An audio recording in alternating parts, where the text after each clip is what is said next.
Now on BBC One, with a look at the local political scene, it's time for Sunday Politics in the East with Stuart White.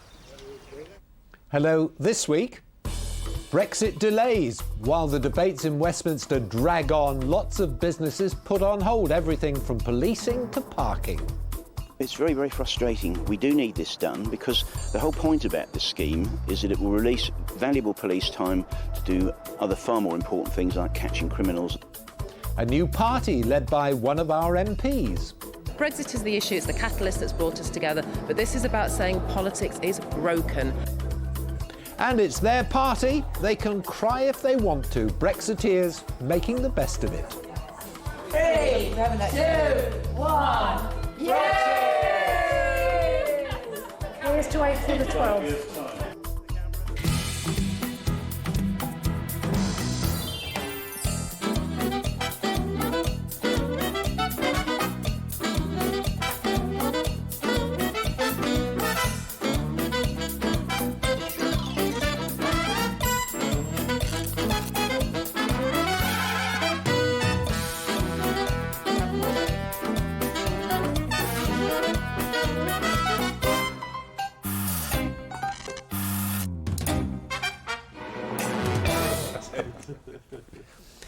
Hello, another week, another Brexit defeat for the Prime Minister. We'll have more votes tomorrow.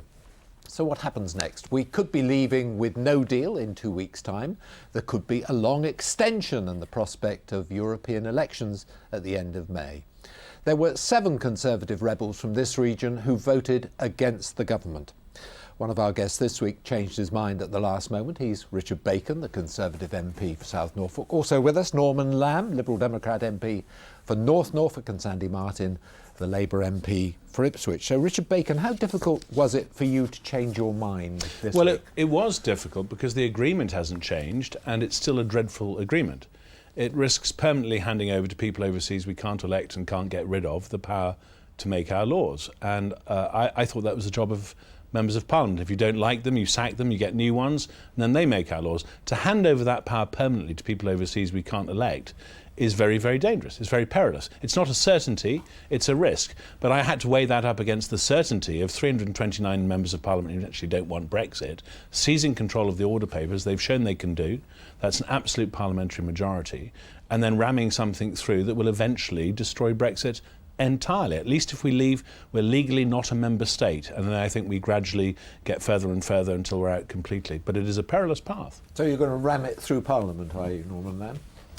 Well, look, I've worked with MPs across Parliament, Conservative MPs, Labour MPs, and our purpose really is to try to find a consensus, a way forward that protects our economy, protects jobs critically, and that gets agreement in Parliament. I think the public are sick and tired of extremism, first of all. I think they feel, and I feel very strongly, that we are a completely divided country now, and there aren't enough people trying to bring us back together again. So I will, again, tomorrow, be voting for a customs union, for what they call Common Market 2.0, and for whatever emerges from Parliament to be put to the British people, because I actually think that's the democratic thing to do. The people should endorse or reject what Parliament finally decides.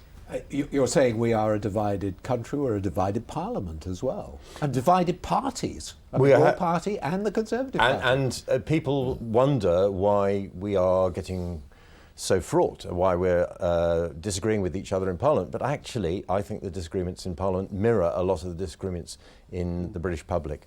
But what we really must do, and what I think we're all united, all three of us, about, is we must make sure that we don't leave without a deal at all. I'm not sure he is. If that were true, and I'm afraid, Sandy, it's not, both of you would have voted for the withdrawal agreement. And I actually, of the three of us, was the only one who did. No. So we're not united.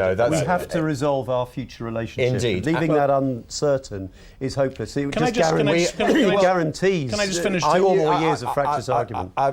We had 2 legal opinions on the vote on Friday, and I know which legal opinion I was listening to. I listened to both of them, but I know which one I would follow. Dominic Grieve made it perfectly clear that as far as he was concerned, signing up to the partial withdrawal agreement that was proposed to us on Friday would have actually made leaving without a deal even more likely. What we're going to do is move on at the moment, but I would just say to you that Dominic Grieve has had problems with his own local Conservative Party. Indeed, because he's told the truth.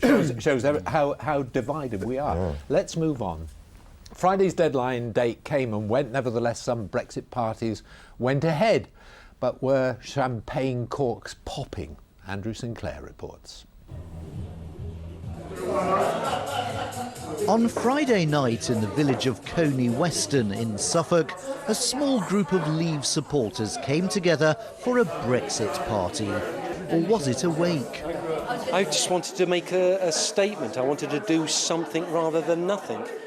The organiser, a local artist who lives in the village. Theresa May has implemented the project she was given to create chaos, to create, greyness. If Donald Trump had been the Prime Minister of England, we'd have done and dusted this within about 2 months. When you look at what's been happening this week at Westminster, what are your thoughts? Well, one could get angry and negative, but what's the point? So you have to take a positive from it. The genie is out of the bottle. We are leaving the European Union political club. The local UKIP candidate was here, but most of the others didn't seem to be interested in party politics. They just had strong feelings. Do you know, I'm a nice, respectable woman of the village. I've only had one parking ticket, and I'm now prepared to chain myself to the railings of the House of Parliament. That probably explains how upset I am. We're not going to be defeated. We're not defeated yet, and we're not going to be defeated. There are too many people in Parliament who never believed in Brexit or who never thought Brexit should happen in the first place, and they are they have tried from the beginning to stop it from happening, to make it really complicated. I did vote Remain, but I see a broken nation. The longer it goes on for, the worse of a nightmare it seems to become. Someone had even flown in from Italy to join his family at the party. The English system in Italy is seen as one which is very efficient, and now the Italians think that the English are being very Italian in the way they're dealing with Brexit. So I think it's seen as a big mess, basically. And what if the Prime Minister asks for another extension? Oh, don't. Extension. How much more pain and suffering is it going to put us through? 3, 2, 1, yeah! At the time when we were supposed to leave, those who were still here drank a toast, hoping that it won't be long before we really leave. Here's to April the 12th. Norman Lamb, the Italians think of us as very efficient. Now they think we're being very Italian. That's a good quote, isn't it? It's a great quote, and depressingly rather true. I think we've become a laughingstock. There is a sense that Parliament is in logjam, that the government is completely divided. Headlines this morning suggesting that the cabinet is close to collapse. This is not what we're used to in this country. We're renowned for our pragmatism, our ability to build consensus, and I think we've sadly allowed the extremists to sort of take control. And I know Richard takes a different view, but I have to follow the vast bulk of economic analysis which suggests that leaving with no deal would be disastrous. And that we have to try to find a way of protecting our economy and protecting jobs and our ability to fund our public services. So that's why I think that we have to vote for, each of us with a personal responsibility, the best deal that protects jobs and the economy, and then the question of whether it should be put back to the British people. Before I come to you, I think he called you an extremist, but we'll come to you in a second. Yeah.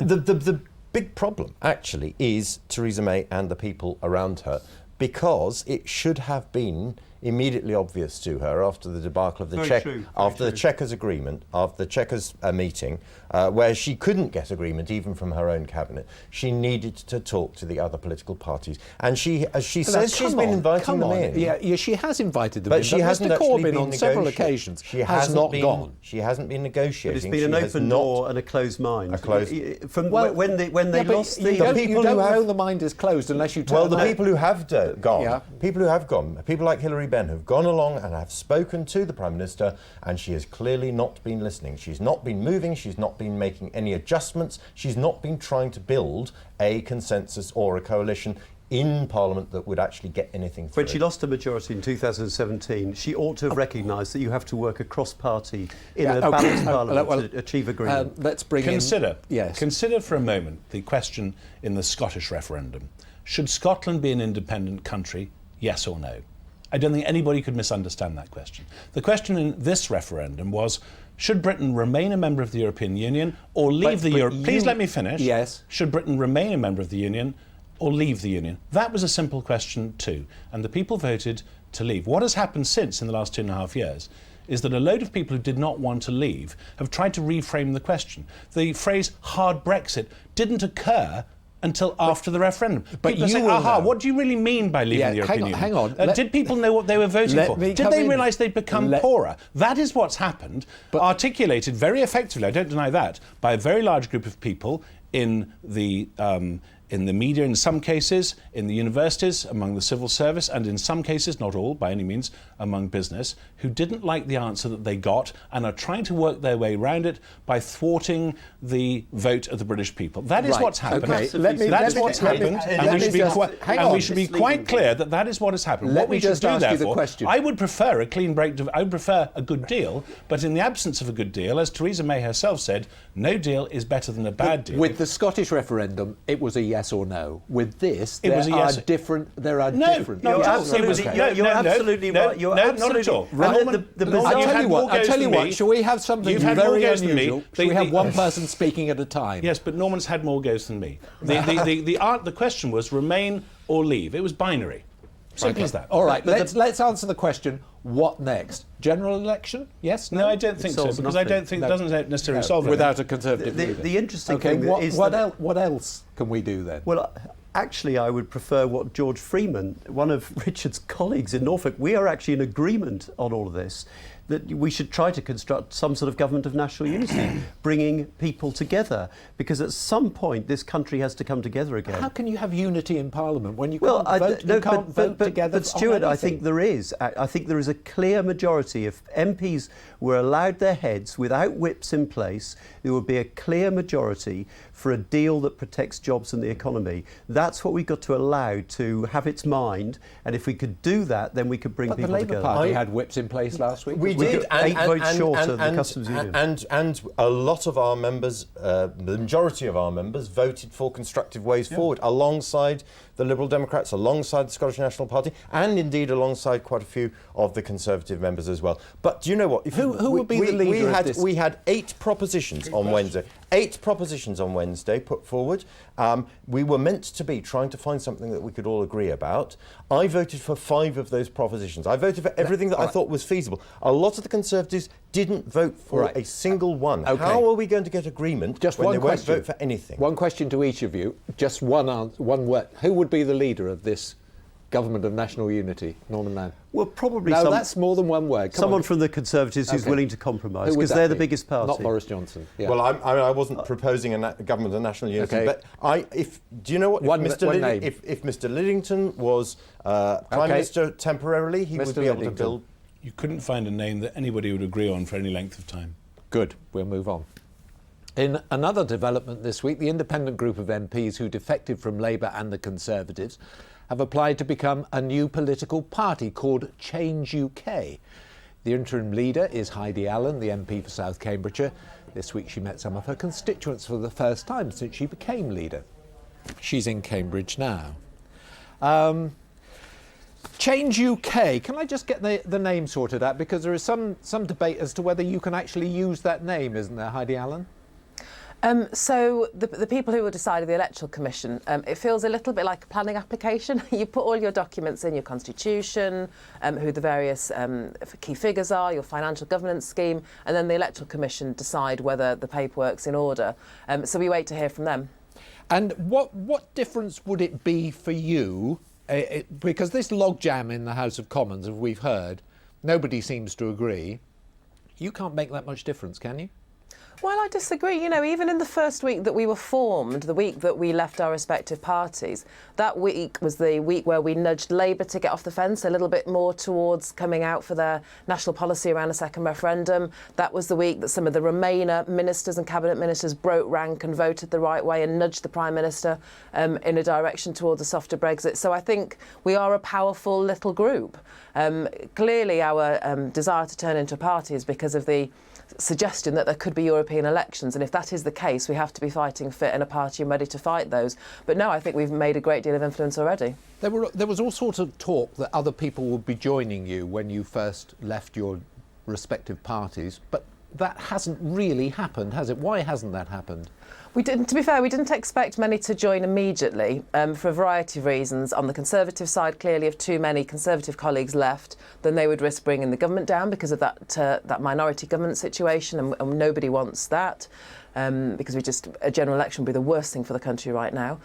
On the Labour side, there's, it's a hearts and minds thing. You have to be brave enough to move, and Brexit and the way Jeremy Corbyn is handling the situation is a catalyst. We are in conversations with lots of them, and also I'm hoping we can find a way forward with the Liberal Democrats, who've been nothing but supportive about focusing on that centre ground politics. So we didn't expect a great swell then, but we do expect more colleagues to join us in time. Aren't you a bit like a mirror image of UKIP? You're a one-trick party, really. I do hope not. I wouldn't be part of anything that was even a remote mirror image of UKIP. But you're right. I mean, Brexit is clearly the biggest issue right in front of us here this week and next week. But we would deserve to fail if all we ever stood on was an anti-Brexit platform. You're quite correct. What we will be starting soon is we're going to travel around the country talking to people about policy and developing our manifesto from the ground up, listening to experts, listening to the public. So we have to develop that and become a party that can offer, that middle ground that is so desperately missing in British politics. But if we just pull a manifesto out of our back pockets, we'll be no better than the other parties who failed. So we want to do that by talking to people. And when you met your local constituents this week, did they tell you that they think that's a good idea, or were they disappointed that you had abandon the party that you were elected to represent? Genuinely, Stuart, I wish you could have been in the room. It was quite incredible. Not a single dissenting voice. I was absolutely humbled when I walked into the room. I got a standing ovation. Just thank you to any of my South Cambs residents out there. I've had thousands of emails of support. It's been quite exceptional, and already about 700 volunteers signed up who want to help me. So I'm really quite moved by the response that I've had. Heidi Allen, thank you very much for being with us this Sunday morning. Thank you. Norman Lamb, are they close to where you would like to be politically as a person? Well, I think it's a wholly positive move. I think they've been very brave to break away from the parties that they've been in. So is that a yes? Look, I'm totally positive about it. And I think what I want to see is building a progressive liberal with a small L movement of change. I think the country is crying out for a rational progressive voice. Politics is completely broken. The two main parties are divided down the middle, great fault lines. And so I think there's a big opportunity. And I think actually one of the positive things that's emerged from the nightmare that we've been going through is the conversations that have struck up across party boundaries in Parliament. I've been working with this group with Oliver Letwin, Hilary Benn, Yvette Cooper, Caroline Spellman. These are decent people who all have an acute sense of personal responsibility about the very serious situation we're in. Right. Yes and no to these. Would you merge Lib Dems and... totally on the cards, if that's possible. And if you don't merge, would you join them? No, I don't see any point. I'm a liberal. Okay. I'm a liberal. That's what I stand for. Yeah. The thing is that some of the Labour MPs who've left didn't leave over Brexit. They left over the state of the Labour Party. They left for a variety of personal reasons. And anti-Semitism. There were a variety of reasons. Leadership of the Labour Party. There were a variety of reasons, Stuart. My view is that in order to be effective, a party needs to be able to stick together. One of the reasons why we're in the mess at the moment is because Theresa May was not able to keep the Conservative Party You've together. moved that on very nicely from a question about the Labour Party, Sandy Martin. But come on. The fact is, within the Labour Party, those of us who have a view that we want to have the most constructive possible relationship with Europe are working together, have worked together at the Labour Party conference. We have a party which is largely united around the conference position. And that is going to be far more effective than people going off and doing their own thing. Richard Bacon, very quickly, when you see Heidi Allen, does that make you cross that she's left the Conservative Party? Or? No, not at all. I mean, Heidi, even in her maiden speech, was very critical of the Conservative Party, so I think she's probably more comfortable elsewhere. I mean, I know her, we get on, but I don't think she was ever particularly comfortable in the Conservative Party, so I think it was probably the right thing to do. The Conservative Party has a mission now, which is to deliver the promise that it was making to the British people that it would deliver Brexit. Okay. If we do that... I stopped him from rambling on about if we but do you've that, done that again. If we do that, we'll be okay. Well, I don't have a great deal to say about Heidi. She can speak for herself, and indeed she did. The Tory party's been around for 400 years, and we will carry on being around. But if we don't deliver on the promise that we made, and indeed other political parties made to the British people, that we would deliver the instruction in the referendum, then we will be in deep trouble. So we've got to deliver. Okay, we're going to move on. Now, over the last 2 years, Brexit has dominated almost everything. It's taken up so much time. Lots of other things have been delayed. Here's Charlotte Rose. Whilst the rows over Britain's departure from the EU continue in Westminster, Brexit has put the brakes on a scheme to tackle poor parking in Suffolk, according to the county's Police and Crime Commissioner. At the moment, the police issue penalties to drivers. They want to transfer that responsibility to Suffolk's councils. All the paperwork has been done. They're just waiting for it to be signed off by the Department for Transport. There is a logjam in various government departments because of Brexit. And you know, it's very, very frustrating. We do need this done because the whole point about this scheme is that it will release valuable police time to do other far more important things like catching criminals and sorting them out. And the money is all there. We're putting the money in. It's a joint effort. And the other great thing, by decriminalising it, the money stays here in Suffolk to finance the scheme.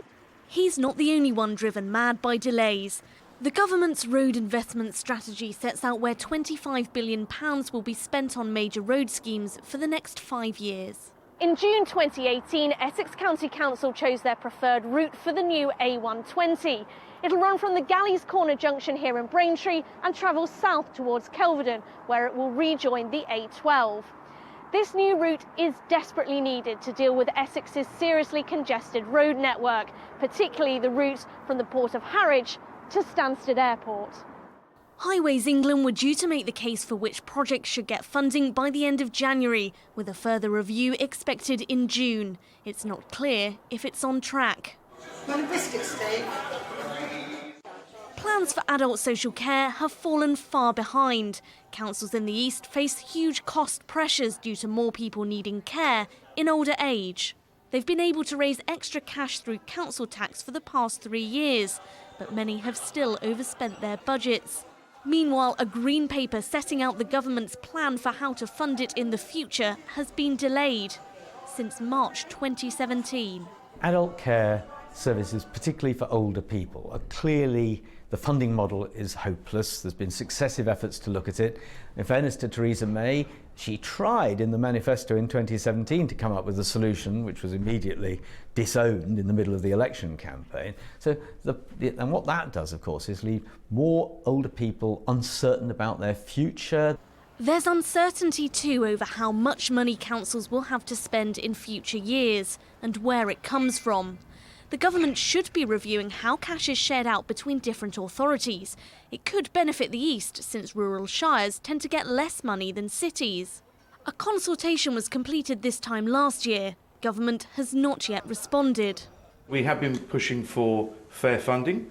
We know that there are pilots on retaining business rates. We're waiting to see, because that was meant to be implemented in 2020 across the country. We still don't know yet whether that's going to be the case. We're waiting to hear from government.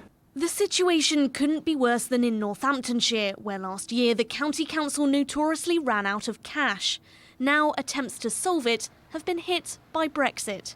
A multi-council merger aims to save money, but the reorganisation's still waiting for the government's green light after plans were submitted last summer. Leaders now fear if it's not signed off when MPs break for Easter, it could face long delays. There's concern that ministers and civil servants have retreated into a Brexit bunker. Government managed to think about lots of other things during the Second World War. For, education policies were framed for after the war. Planning policies were framed for after the war. So it's intriguing just how all-consuming Brexit has been, even compared with what was going on between 1939 and 1945. On the streets of Suffolk, the war on illegal parking could soon enter a new phase. The battle over Brexit may last much longer. Sandy Martin, one of the examples is in Ipswich. Things aren't getting done, are they? No, that's absolutely right. I mean, there are a lot of examples. We have a real problem with the Norfolk and Suffolk Foundation Trust for Mental Health. We have a real problem with special educational needs. And the root of a lot of this actually is not just that we haven't got enough officials working on it, but there isn't enough money being spent. And with a higher level of taxation for the very wealthy and with more money going into public spending, actually a lot of these problems could have been sorted despite Brexit. And there I was thinking about this being a Brexit problem. It's not then. It's completely related to Brexit because the whole energy of government is dominated by trying to sort this stalemate out. And the really crucial issues, whether it's climate change, future of care for elderly people and so on, are simply not getting the time and attention that they need. And here's the thing, there are consequences for people who need care, who aren't getting it. We have to reach decisions about the funding of these services. And you wouldn't deny. Your package is one of the best arguments I've seen for a clean break divorce, because then we can just get on with all the other stuff. I was going to tell him off, which we're not able to do at the moment. Sandy's right. Sandy's there. You're doing it again, Norman. You always interrupt. Sandy's right that there are many other problems. I mean, he mentioned the Mental Health Trust. That is a big problem. We've also got a problem with the Ambulance Trust. More broadly, we have big problems on, for example, issues like housing. Now, I had an adjournment debate on it the other day. It didn't get much coverage from the BBC or anybody else, but we're trying to talk about these other very important issues. Good. Let's move on. It's time for our roundup of the political week in 60 seconds with Deborah McGurran.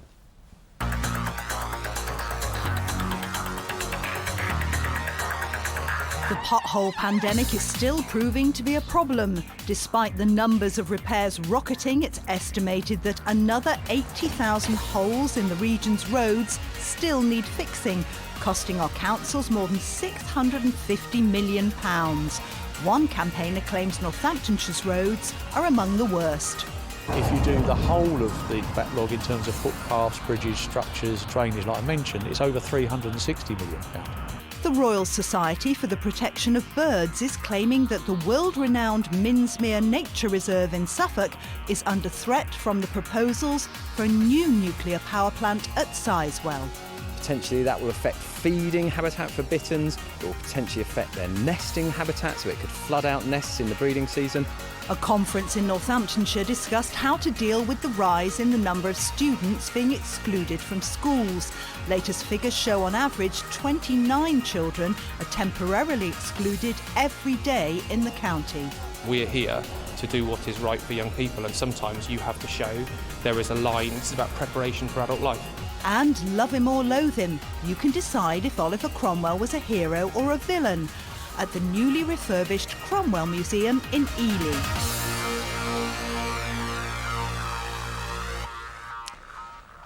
Listen, thank you to all of you for coming in on this Sunday morning. The debate goes on. Yeah. That's all for now. We'll be back at the same time next week. We're going to leave you this week with some more pictures of the nature reserve at Minsmere in Suffolk. I'm sure that lots of you are very busy today on Mothering Sunday, so enjoy it. From all of us, goodbye.